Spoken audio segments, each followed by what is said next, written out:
Magandang gabi po sa anin ang lahat. Amen. Naalala ko po noong ako'y grade 5. Ganyang kaingay doon po sa sabungan. Nagsasabong po ako. Ganyan, ingay. Low G's, low tres. Lumaki kasi yung kaming sabungero, ang aking father. Okay, magandang gabi sa ating lahat. Amen. Are you happy tonight? Amen. Turn your Bible to Numbers. Numbers chapter number 13, please. Numbers chapter number 13. Responsive reading. Basahin po natin. Ang salita ng Diyos, Numbers 13, verse 17, down to verse number 33. Numbers 13, 17. I'll read verse number 17, kayo po sa 18, hanggang verse number 33. Are you there? Amen? And Moses sent them to spy out the land of Canaan, and said unto them, Get you up this way southward, and go up into the mountain. Verse 18, read.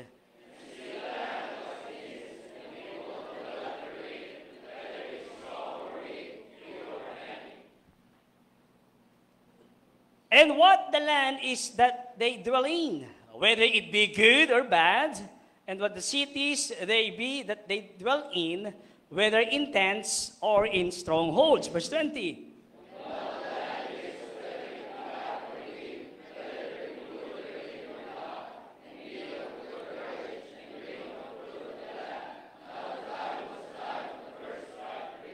So they went up and searched the land from the wilderness of Sin unto Rehob, as men came to Hamath.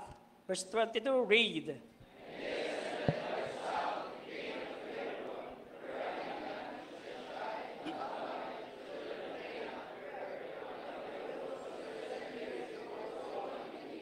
And they came unto the brook Eshcol, and cut down from thence a branch with one cluster of grapes, and they buried it between two upon a staff, and they brought the pomegranates and of the figs. Verse 24.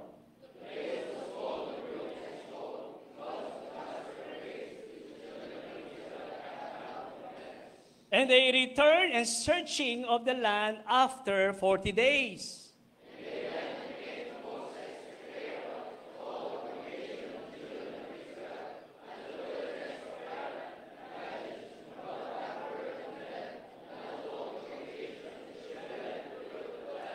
And they told him and said, We came up unto the land whither thou sentest us, and surely it floweth with milk and honey, and this is the fruit of it. 28.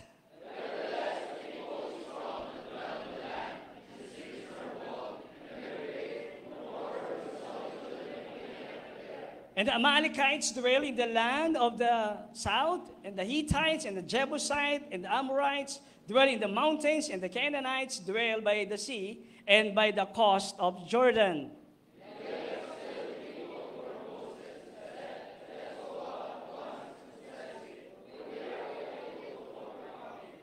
Ayan, pag-aralan natin si Caleb. But the men that went up with him said, We be not able to go up against the people, for they are stronger than we. 32.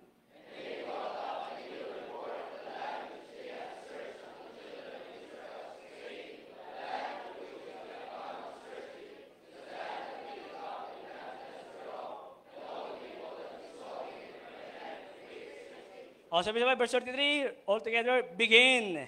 And there were so the giants, the sons of Anak, which came to the giants, and we were in our side as grasshoppers, and go with... Tayo po yung mga pamigay tayo, manalangin. Dakilang Diyos, maraming salamat po sa mga talatang aming binasa, at sa mga awit pong narinig. Panginoon, pagpalain niyo po ang mensahe ngayong gabi. Holy Spirit of God, kayo po ang aming tagapagturo, kayo po ang mayakda ng inyong salita, kayo po ang kakausap. Buksan niyo po ang aming puso't kaisipan and empower thy servant, Panginoon. And of course, Panginoon, organize my thoughts and my words at maging blessing sa mga tinawag niyo. Kayo po ang maluwalhati manguna. Ito po aming dalangin sa pangalan po ni Jesus. Amen. Okay, thank you. Now be seated. Magandang gabi po muli sa ating lahat. Amen? Meron na lang po tayong, I think, 2 weeks. Amen? Next week. And then sa susunod po ay oral examination na. Praise the Lord. Amen? Katapos na sa first sem. Kamusta po ang mga first year natin? Okay pa ba? Kitang-kita sa inyong mga labi, ang inyong mga ngiti. Are you enjoying? Amen? Okay. At sa mga graduating students, ngayon pa lang po, congratulations na. Amen? Ayaw nyo? Okay. Alam po natin ang passages na ito, ang storyang ito, na sila po ay malapit na doon sa Canaan. 11 days travel. Wala doon sa wilderness of Sin, papunta po doon sa tinatawag na Canaan.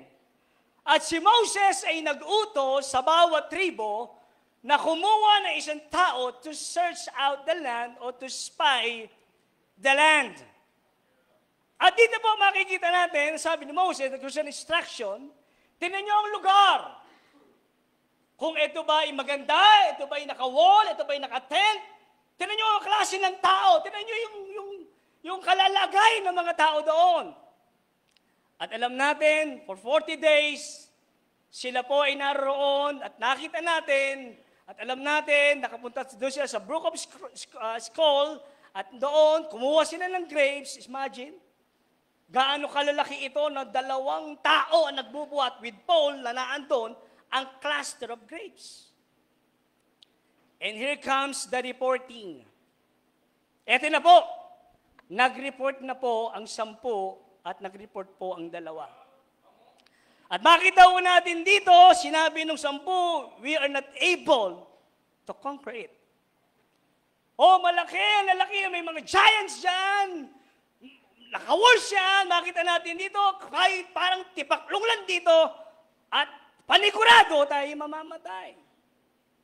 At naando, makita natin sa congregation, magsasalita ang taong negatibo. Ito po ay hindi maganda. Are you listening? But Caleb still the people. Are you listening? Amen? At dito pinakita ni Caleb, let us go up at once. Mga kapatid, mahalaga ang tinatawag na tamang perspektibo. Right perspective. The way of looking at of something. Mahalaga or thinking about something. Yan po ay nasa pagtingin, mga minamahal. Amen? Iisa ng pinuntahan, iisa ng lugar ang kanilang pinuntahan, pero magkaiba ang kanilang nakita. Are you listening? Kaya dapat nasa tamang perspective ho tayo, mga minamahal. Amen? Right perspective toward a bad situation. They saw the problem, but they did not saw the promise. Ang Diyos, una pa lang ay may pangako na po sa kanila. Amen? They saw the burden, but they did not saw the blessings. Kapatid, ano bang nakikita natin ngayon? Are you listening? Ngayon ba ay burden na sa iyo ang panawagan ng Diyos or blessing? They saw the situation, but they did not saw the solution. They saw the giants, but they did not saw God. Sa buhay na ito, dapat may tama tayong pagtingin sa mga bagay na hindi magandang nangyayari. Are you listening? Amen? At makita natin dito, ang 10 ito ay nag-report ng hindi maganda. Evil report. Kaya ang tao nagkaroon ng faint-hearted. Nagkaroon ng fear. Kita nila ito yung foes nila, kita nila yung kanyang fence na very secured. Mga kapatid, kailangan natin Kristiyanong tamang perspektibo sa buhay. Amen? At nakita natin good report na andyan ang dalawa, Caleb and Joshua. Makita natin yung kanilang faith. Makita natin yung kanilang vision. What we need are people who have strong faith and vision for God. Amen? Itong mga taong ito, visionary ito. A man of action. Ito si Caleb at ito po si Joshua. Wag ho tayong papadala sa mga nakikita natin. Amen? We need to walk by faith and not by sight. Tingnan ho natin ang ginawa ng dalawang ito, paano nila na-possess yung pinangako ng Panginoon sa kanila. So Joshua and Caleb, they both follow God wholly. Turn your Bible to Numbers chapter number, andiyan pa ba kayo? Amen? Numbers chapter number, ano ba yan? Malabo na ang mata. Numbers chapter 14, verse number 24, please. Numbers 14, verse number 24. Nandiyan pa ba kayo? Amen? Basahin natin. But my servant Caleb, ready? Begin. But my servant Caleb, because he had another spirit with him, he had followed me fully, him will I bring into the land wherein and his seeds shall possess it. So these men, Caleb and Joshua, follow God wholly. Wala na pong gaganda, mga minamahal, kung tayo po'y sumusunod sa Panginoon ng buo. Are you listening? Napakaganda na ikaw, ako, na tumugon sa panawagan ng Panginoon at sumunod tayo ng buong buo para sa Kanya.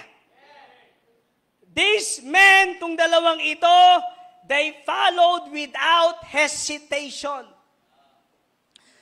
Huwag ho kayong susunod na may pag-aalinlangan. Amen. Ang hirap, kapatid, wala ko nakitang sumunod sa Panginoon na nag-alinlangan. Pag tayo po'y susunod, dapat naaro yung buong puso natin ng Panginoon. Dahil dito mo ko tinawag, ako po'y susunod sa inyo. Amen? Pagamat may hirap, sige lang, kasama yan. At huwag tayong dito, susunod tayo sa Panginoon sa bagay na ito. And not only that, they follow without reservation. Ang mag-hold po sa atin, kung ikaw ay hindi buo ang iyong panawagan at hindi klaro at meron kang inaasahan pa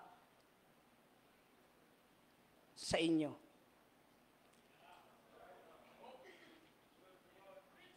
Tingnan niyo po yung mga nag-quit. Nasaan po sila ngayon? Are you listening? Matagal-tagal na naman po din tayo, pero makita mo yung mga dati na kasamahan mo na nag-quit. Kaya nga ang sabi ko po, pag kayo nag-quit, huwag yung idadamay ang simbahan. Alam niyo ba, marami mga Bible student na nag-quit sa Bible school, tapos dinamay din ang simbahan, hindi na rin nagpakita sa simbahan. Mali yun. Amen. Okay, sabihin natin dito wala ka, pero ikaw ay magpatuloy sa biyaya ng Panginoon doon sa simbahan na usang dinalaga ng Diyos. Amen. Kapatid, wag ho tayong magkukwit talaga totally. Tayo po'y sumunod sa Panginoon. Panginoon, eto po. Kasi, alam nyo, merong preacher talagang sinulog ang diploma.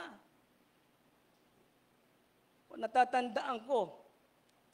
Alam nyo, mga dating nga kasamahan namin dito, mga graduates, panahon namin, 2 engineers naka-assign sa garbage naka-assign sa restroom. Ngayon, itong dalawang na to, ito ngayon ay nagpapastor. Si Pastor John Aranya, dyan sa Basista, Pangasinan. Pumunta ka dyan. Yung pala nga si Arnoon, dyan sa old building. Maayos maglinis yan.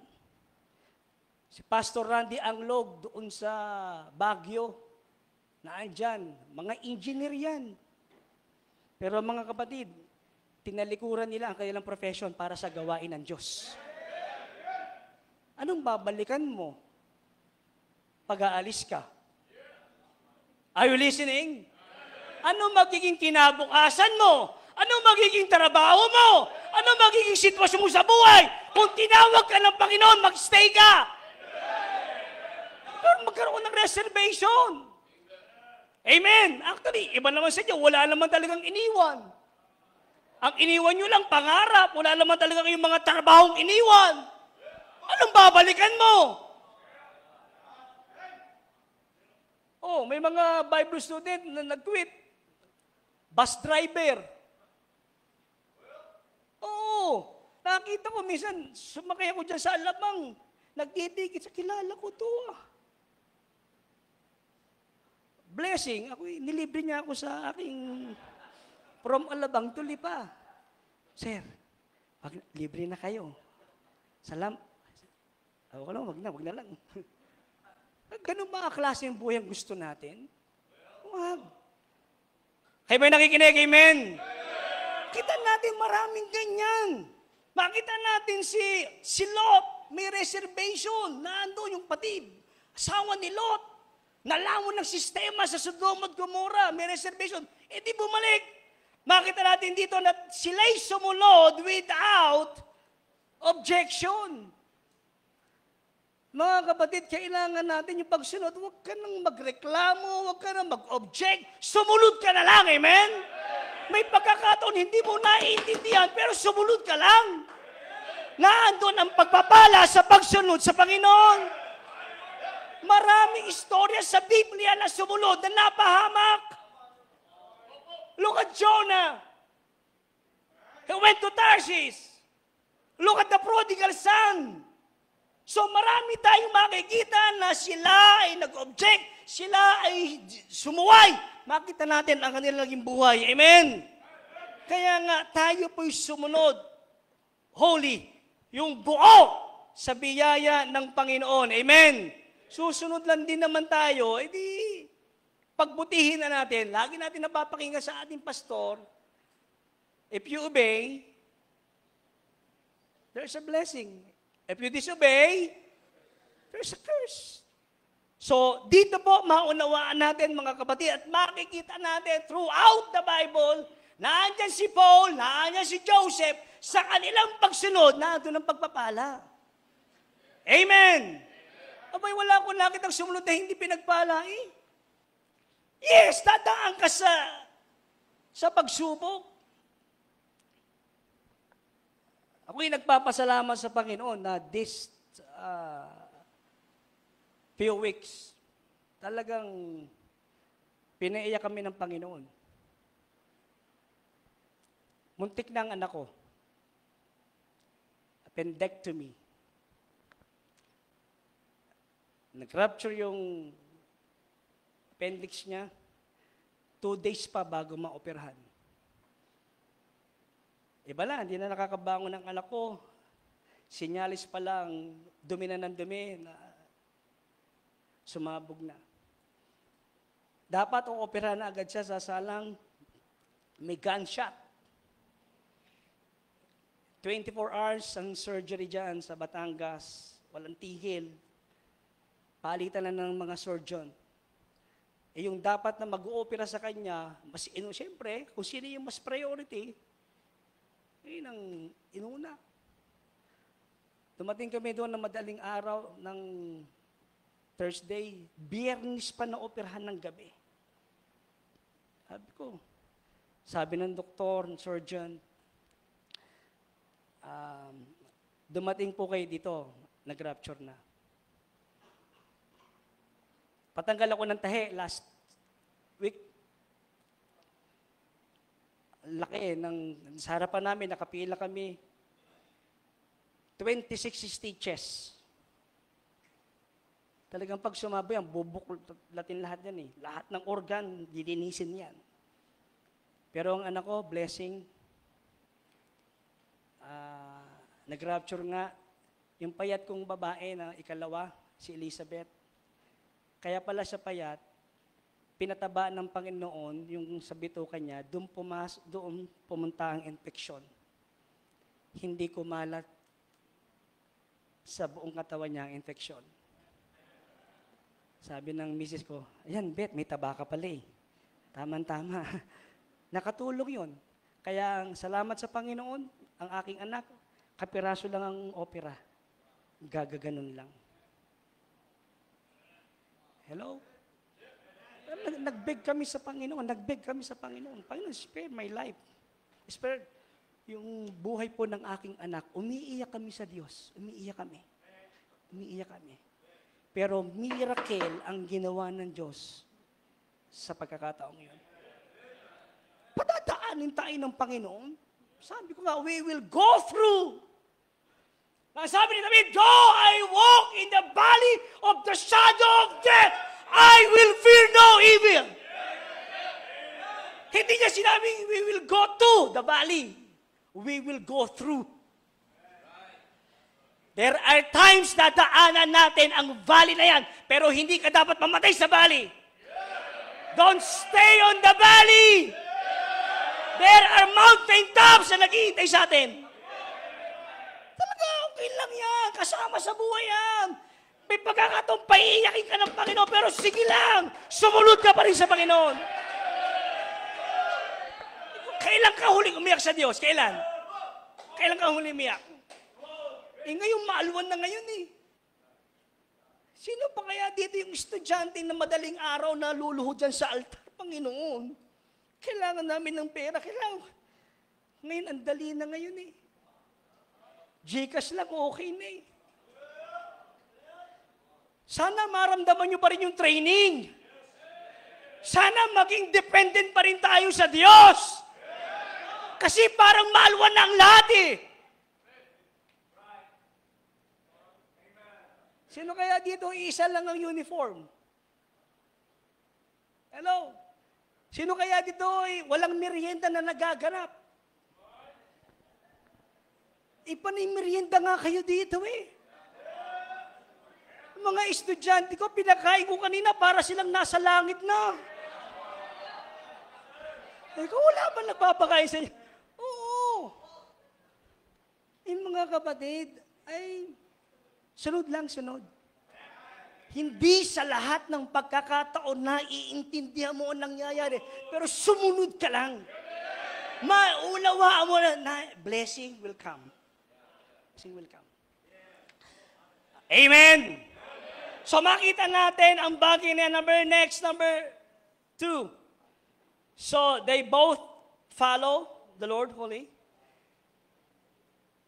They fought the battle with positive attitude. They fought the battle positively. Nandiyan pa ba kayo? Amen? Samahan niyo ko, Joshua chapter number 1, please. Joshua chapter number 1. Kabila lang po yan, kabila. Joshua chapter number 1, verses 2 to 6. Turn your Bible, please. Moses, my servant is dead. Now, therefore, arise, go over this Jordan, thou and all those people, unto the land which I do give to them, even unto the children of Israel, every place that the sole of your foot shall tread upon, shall have given unto you. And I said unto Moses, from wilderness and this Lebanon, even unto the great river, the river of Euphrates, and all the land of the Hittites, and to the great sea toward the going down of the sun, shall be your cause. There shall not any man be able to stand before thee all the days of thy life. Wow, amen. Be strong and of good what? Courage. So, anong meron sila? Positibong attitude. Nandiyan pa ba kayo? Amen. Mahalaga ang tinatawag na attitude sa gawain ng ating Panginoon. Amen. At marami tayong battle. Sino ba walang battle? Lahat tayo ay may battle. Meron dapat tayong battle to conquer. O tanong, na-conquer mo na ba yung attitude ng kasama mo? Na-conquer mo na ba sa sarili mo yung paggalit ng authority mo? Na-conquer mo na ba yung tinatawag na laziness? Na-conquer mo na ba yung tinatawag na negativity? Na-conquer mo na ba sa buhay mo yung tinatawag na selfishness?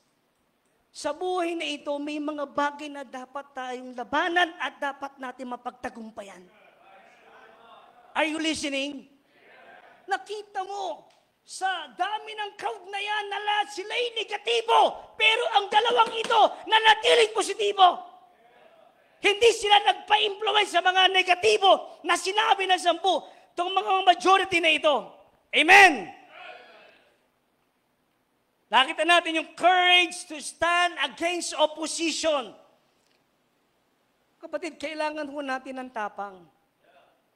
Amen! Kaya lagi binabagit ng Biblia, be of good courage. Be strong and be what?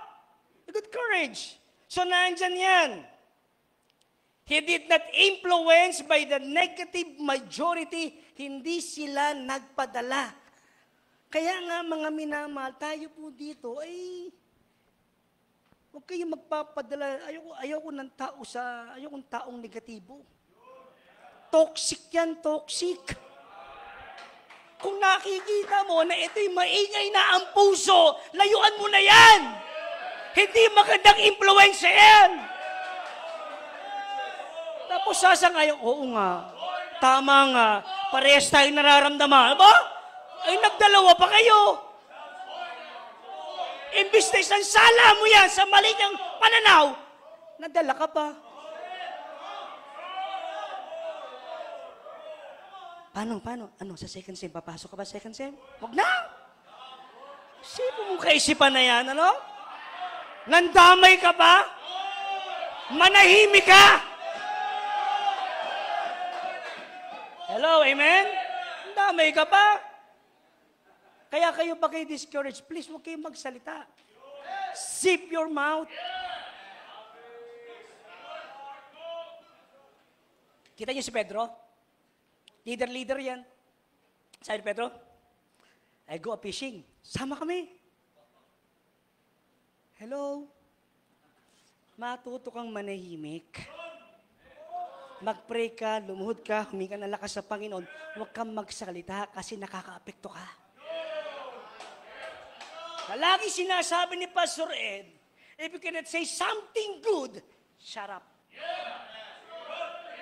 Kung hindi naman din makakatulong, ay sasabihin mo, manahimik ka na lang. Amen. Ang sarap sa mga Kristiyanong kapwa-estudyante na positibo ang attitude. Bira, wala ka lang nakitang lahat negatibo sa'yo. Sabi ko sa lahat dito training. Kahit yung katabi mo, yung amoy niyan, yung lahat training yan sa'yo. Dapat mapagtagumpayan. Sama na. Etong ka-dormmate ko na ito, sasapakin ko na to. Ay, sige, sapakin mo. Training sa'yo yan, training. Mga kapatid, pag nasa mission field ka, marami kang may encounter, mas malala sa dormmate mo. Eh kung ang dormmate mo, hindi mo mapagtagumpayan, iiyak ka sa mission field. Iiyak ka sa mission field. Amen. Yung katakawan mo, hindi mo makontrol, iiyak ka sa mission field. Kapatid, yung tamang kain lang, amen? Yung konti, container lang. Kung ganun. So makita natin dito, mga kapatid, yung courage to stand against opposition, and he has a courage to step out of faith. Fight the good fight of faith. Yung tamang pakikibaka. So number 1, Caleb, follow the Lord wholly. Caleb fought the battle positively. Number 3. Caleb finished what God wants him to do. Tinapos po yan ni Caleb. Amen. Finishing strong. Bakit? Anong pananaw niya? Pakinggan niyo ko. Ang eskol po, ibig sabihin yan cluster. Ito po yung valley doon sa Canaan. Nang ibig sabihin, a land of great abundance. So, ayun ang nakita ni ayun na nag-motivate sa kanila. Alam niya na ito binigay na ng Panginoon sa atin, punta na to at once. Kaya ganoon nagmadali. And listen, Caleb's life demonstrate that if it is possible to be malabo na, productive, strong, achieve great things even in your old age. Kinig kayo, ha? It took him 40 years. Nung sinabi niya ito, nung panahon na 45, ilan taon siya noon? Ayun na eh. Let us go at once. Alam nyo, naibigay sa kanya to 85 years old. In his old age. Ako'y nagpapasalamat at may nakikita ko dito mga Bible student na mga may edad na. Hello? So, sapagkat ko, yan talaga. Hindi matanda. Sabi ko pa may edad. Amen. So, pwede tayo maka-accomplish ng bagay sa Panginoon kahit ikaw ay matanda na. Amen. Si Sir Tanyo, naggama nun eh. So, ano makita natin dito? Yung focus na meron sila. Sinabi ng Panginoon ito eh. Actually, sila nga lang dalawa ni Joshua nakarating dun eh. Si Moses hindi nakatungtong doon. Pero ito yung panahon, mga kapatid, na ito na yung na-conquer nila, maraming laban na pagtagumpayan, at ito lang ibinibigay na sa kanya ang Hebron. Wow! Ito na yung pangako ng Diyos sa akin. 85 years old. Tsaka ibinigay ng Panginoon sa kanya. Bakit? Naroon yung focus niya sa pangako ng Panginoon sa kanya. Students, focus lang sa pag-aaral. Focus. Aral muna, aral. Aral muna. Aral na muna, aral. Huwag niyo na munang haluan ng kung ano-ano. Aral muna. Amen! Kita natin yung fighting spirit nila ay naroon, mga kapatid, dahil ang gusto ko sa Hinebre. Pero dapat pure foods tayo, di ba? Naalala ko yung laro namin sa Santa Cruz Sports Fest. I think 35 minutes. 4 ang lamang ng kalaban. Nakatay kami. Overtime. Nanalo kami by the grace of God. Bakit? Fighting spirit eh. Hindi, kaya pa yan. Ang lalaki ng kalaban, mga player talaga. Yan ang kailangan natin, fighting spirit. Diba sabi ng Biblia dyan? Sila'y may another spirit. Ito'y pambihira. Pag ginusto mo. Tapusin mo yan, amen? Amen! Caleb claimed the land that God has promised. His faith became sight. Alam nyo ba, itong pananampalatayang ito, isang araw, magiging totoo.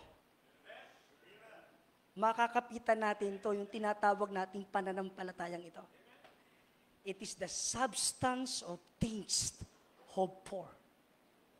Isang araw, yung ninanais mo makagraduate, matanggap mo ang ring, matanggap mo ang diploma mo, it became sight.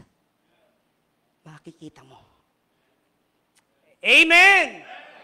Makita natin, mga kapatid, at hindi lang yan, His faithful service and victory over top territories provided a blessing for His descendants. Listen, tapos na ako. Alam niyo ba, pag ikaw ay magpapatuloy, tatapusin mo yung panawagan ng Panginoon, sabay-sabay na ang blessing, ikaw kasama ng pamilya mo. O anong saya ni Caleb nung kinilaim niya na ang promised? Kasama ng kanyang angkan, dawit sila sa pagpapala. Ambon ng flood control. Yes. Yes, Your Honor.